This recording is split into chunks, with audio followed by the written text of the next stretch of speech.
Hello दोस्तों, नमस्कार। मैं हूं पंकज और आप देख रहे हैं M A Pankaj motivational YouTube channel. तो आज की वीडियो में हम आचार्य चाणक्य के बारे में बात करने वाले हैं और उनके जीवन चरित्र के बारे में जानने वाले हैं और किस प्रकार से उन्होंने चाणक्य नीति की रचना की और किन किन पहलुओं पर उनका विशेष ध्यान गया। तो वीडियो को अंत तक जरूर देखें। दोस्तों, आचार्य चाणक्य के जीवन काल को लेकर कोई भी प्रमाण पूर्णतया स्पष्ट नहीं है। जो प्रमाण उपलब्ध है उनमें भी अंतर होने के कारण मतभेद है। ज्ञात प्रमाणों के आधार पर सम्राट चंद्रगुप्त का शासनकाल ईसा से 325 वर्ष पूर्व का था। चाणक्य का जन्म वास्तव में कहाँ हुआ था और इनके माता पिता कौन थे, इस संबंध में कोई भी तथ्य पुख्ता रूप से उपलब्ध नहीं है। इस बारे में केवल अनुमान ही लगाया जाता रहा है। चाणक्य मगध साम्राज्य के विद्वान गुरु थे और अपना एक गुरुकुल चलाया करते थे, जहाँ पर वह अपने राज्य के बालकों के साथ साथ अन्य समीपवर्ती राज्यों के राजकुल बालकों को शिक्षा प्रदान किया करते थे।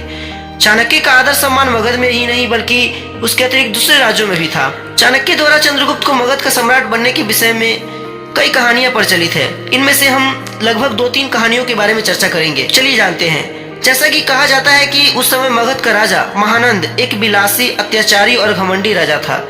वह रात दिन राजकाज छोड़कर सूरा सुंदरी के भोग में रमा रहता था।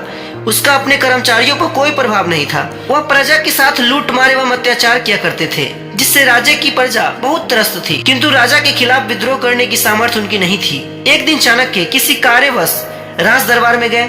उस समय महानंद नशे में चूर राज नृत्य देखने में मगन था। उसने तथा उसके मंत्रियों ने चाणक्य की कुरूपता और उनके काले रंग को लेकर उनका उपहास उड़ाना शुरू कर दिया। यह देखकर चाणक्य अत्यधिक क्रोधित हो उठे। क्रोध में आकर उन्होंने भरे दरबार में अपनी चोटी खोल दी और शपथ लेकर कहा कि अब यह चोटी मैं तभी बांधूंगा जब मगध सम्राट का अंत कर महानंद के रक्त से अपनी चोटियों को धो लूंगा। चाणक्य की इन बातों को सुनकर राज दरबार में सन्नाटा छा गया। महानंद चाहे कितना भी बड़ा अत्याचारी था, परंतु वह एक विद्वान ब्राह्मण को दंड देने का साहस नहीं कर सकता था। चाणक्य राज दरबार से लौट आए। उन्होंने वापस आकर अपना गुरुकुल बंद कर दिया और अपनी प्रतिज्ञा पूर्ण करने के लिए उसका साधन तलाशने लगे। दोस्तों, चाणक्य अत्यंत कुटिल राजनीतिक थे। नंद साम्राज्य से निष्कासित नंद के ही एक परिजन से चंद्रगुप्त ने मित्रता कर ली। चंद्रगुप्त नंद की सेना में एक सैनिक था। कहते हैं वह नंद के दासी पुत्रों में से था, किंतु इस बात की भी कोई प्रमाण उपलब्ध नहीं है। चाणक्य की भांति ही चंद्रगुप्त के वंश का परिचय भी आज भी अंधकार में ही है। इनके वंशों के संबंध में जो कुछ भी कहा जाता है वह केवल अस्पष्ट प्रमाणों के आधार पर ही कहा जा रहा है। चंद्रगुप्त को भी नंद ने अपमान करके ही निकाला था। चंद्रगुप्त और चाणक्य दोनों ही अपमान की अग्नि में जल रहे थे। एक दिन चाणक्य ने चंद्रगुप्त को प्रजा पर अत्याचार कर रहे सैनिकों को लड़ते देखा। उसने बहादुरी से उन सैनिकों से लड़ाई कर कईयों को मार डाला। शेष अपनी जान बचाकर भाग गए। यह सब देखने के बाद चंद्रगुप्त चाणक्य को अपने काम का लगा, तो उसने उसे बुलाकर अपनी बात सामने रखी। तो चंद्रगुप्त आश्चर्यचकित होकर यह सोचने लगा कि देखने में यह ब्राह्मण पागल तो नहीं लगता। यह किस बात के बूते पर उसे महानंद के सिंहासन पर बैठाने की बात कर रहा है। अंततः चंद्रगुप्त ने चाणक्य को अपना गुरु बना लिया। इसके पश्चात चाणक्य ने उसे सैन्य शिक्षा, राजनीति, नीति शिक्षा आदि देने का सभार संभाला। चाणक्य ने अपनी नीति से नंद की सेना में विद्रोह की भावना भर दिया। एक दिन मौका पाकर मुट्ठी भर सैनिक के साथ चंद्रगुप्त ने नंद के राज्य पर आक्रमण कर दिया। देखते ही देखते चंद्रगुप्त ने राजमहल पर अधिकार कर लिया। नंद को बंदी बनाकर चाणक्य के सामने लाया गया तो चाणक्य ने उसे लात मारते हुए कहा, देख मूर्ख, ब्राह्मण के अपमान का क्या परिणाम होता है। नंद गिड़गिड़ाकर अपने जीवन की भीख मांगने लगा। चाणक्य के आदेश पर नंद की निर्ममता पूर्वक हत्या कर दी गई। नंद मर गया। चंद्रगुप्त मगध का सम्राट बन गया और चाणक्य उसका महामंत्री बना। चंद्रगुप्त चाणक्य की कुटिल नीति से अपने साम्राज्य का विस्तार कर रहा था कि अचानक सिकंदर के आक्रमण की सूचना मिली। सिकंदर अपनी सेना के साथ भारत की सीमा में प्रविष्ट हो चुका था। उसने कुछ छोटे छोटे राज्यों पर अपना अधिकार भी कर लिया था।